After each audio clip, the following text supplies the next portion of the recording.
അപാകതകൾ മൂലം ഏറെ പരാതികൾക്കിടയാക്കിയ കൊയിലാണ്ടി എടവണ്ണ സംസ്ഥാന പാതയിൽ അപാകതകൾ പരിഹരിക്കാനുള്ള പ്രവൃത്തിക്ക് തുടക്കം.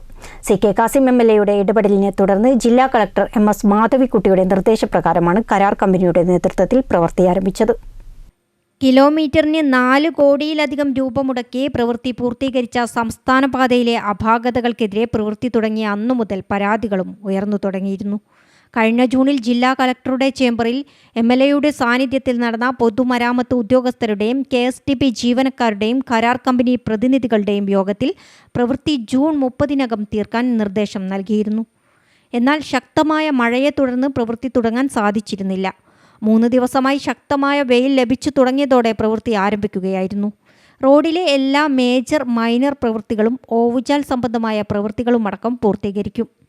കത്താത്ത തെരുവ് വിളക്കുകൾ മാറ്റി സ്ഥാപിക്കാനും മാഞ്ഞുപോയ മാർക്കിങ്ങുകൾ പുനഃസ്ഥാപിക്കാനും ഇളകിയതും നശിച്ചതുമായ ദിശാബോർഡുകൾ യഥാസ്ഥാനത്ത് പുനഃസ്ഥാപിക്കാനും നിർദ്ദേശം നൽകിയിട്ടുണ്ട്. മഴക്കാലപൂർവ്വ ശുചീകരണത്തിന്റെ ഭാഗമായി ഓട വൃത്തിയാക്കൽ, റോഡരികിലെ കാടുകളും പുല്ലുകളും യുദ്ധകാലാടിസ്ഥാനത്തിൽ വെട്ടിമാറ്റൽ എന്നീ പ്രവൃത്തികളും നടക്കും. പകുതി വീതിയിൽ ചില സ്ഥലങ്ങളിൽ നടത്തിയ ബിസി ടാറിംഗ് പരിശോധിച്ച് അപകടകരമാണെങ്കിൽ മുഴുവൻ വീതിയിൽ ചെയ്യണം. റോഡിലെ പ്രവൃത്തികൾ ഇരുചക്ര വാഹനങ്ങൾക്ക് അപകടകരമല്ലെന്ന് ഉറപ്പു നൽകണം. മനുഷ്യാവകാശ കമ്മീഷന്റെ നിർദ്ദേശപ്രകാരമുള്ള ഹാൻഡ് റെയിൽ, കലുങ്ക് ഉൾപ്പെടെയുള്ള പ്രവൃത്തികൾ പൂർത്തിയാക്കാനും കർശന നിർദ്ദേശം നൽകിയിട്ടുണ്ട്. റോഡിൽ അപകടങ്ങളും മരണങ്ങളും അപാകതകളും തുടരുന്ന സാഹചര്യത്തിൽ മുൻ സർക്കാരിൻ്റെ കാലത്ത് അന്നത്തെ ഗതാഗത മന്ത്രി KP ഗണേഷ് കുമാറിൻ്റെ നിർദ്ദേശപ്രകാരം മോട്ടോർ വാഹന വകുപ്പ്, പോലീസ്, പൊതുമരാമത്ത് വകുപ്പ്, മറ്റു വകുപ്പുകൾ എന്നിവർ സംയുക്ത പരിശോധന നടത്തി തയ്യാറാക്കിയ ജില്ലാ കലക്ടർക്ക് നൽകിയ റിപ്പോർട്ട് വെളിച്ചം കണ്ടിരുന്നില്ല. റിപ്പോർട്ട് മാസങ്ങളായി പൂഴ്ത്തിവെച്ചിരിക്കുന്നതിനെതിരെ CK കാസിം രംഗത്തെത്തുകയും മെയ് മാസം നടന്ന ജില്ലാ വികസന യോഗത്തിൽ അടിയന്തര നടപടി ആവശ്യപ്പെടുകയും ചെയ്തിരുന്നു. ഈ സാഹചര്യത്തിലാണ് കലക്ടർ ഇടപെട്ട് യോഗം വിളിച്ചത്. നേരത്തെ തയ്യാറാക്കിയ സംയുക്ത റിപ്പോർട്ടിൽ റോഡിലെ അശാസ്ത്രീയ നിർമ്മാണ പ്രവർത്തനങ്ങൾക്കെതിരെ ഗുരുതരമായ കണ്ടെത്തലുകൾ ഉണ്ടായിരുന്നു. മാസങ്ങൾക്ക് മുമ്പ് യാത്രക്കാരുടെ കണ്ണിൽ പൊടിയിടാൻ ചില സ്ഥലങ്ങളിൽ അറ്റകുറ്റപ്പണികൾ നടത്തിയെങ്കിലും അതും ഫലവത്തായിരുന്നില്ല. കാരശ്ശേരി ഗ്രാമപഞ്ചായത്തിലെ ഓടത്തെരുവ്, മുക്കം, മുല്ലോളി ജംഗ്ഷൻ ഭാഗങ്ങളിലായാണ് റോഡ് താഴ്ന്ന സ്ഥലങ്ങളിൽ വീണ്ടും അശാസ്ത്രീയമായ റീടാറിംഗ് നടത്തിയിരുന്നത്. അതിനിടെ സംസ്ഥാന പാതയിലെ നിർമ്മാണ തകരാറുകൾ കരാർ വ്യവസ്ഥ പ്രകാരം പരിഹരിക്കുന്നതിൽ PWD KSTP ഡിവിഷന് വീഴ്ച സംഭവിച്ചതായി മനുഷ്യാവകാശ കമ്മീഷനും കണ്ടെത്തിയിരുന്നു.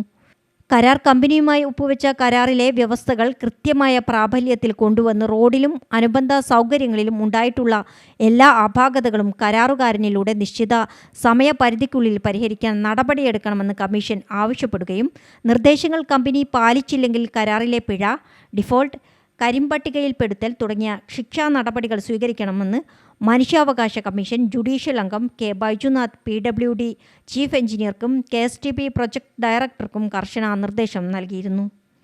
സംസ്ഥാന പാതയിൽ ഓമശ്ശേരിക്കും എരഞ്ഞിമാവിനുമിടയിലുള്ള ഭാഗത്താണ് ഏറ്റവും കൂടുതൽ പരാതി ഉയർന്നിരിക്കുന്നത്. റോഡ് പ്രവൃത്തിക്കെതിരെ നേരത്തെയും നിരവധി പരാതികൾ ഉയർന്നിരുന്നു.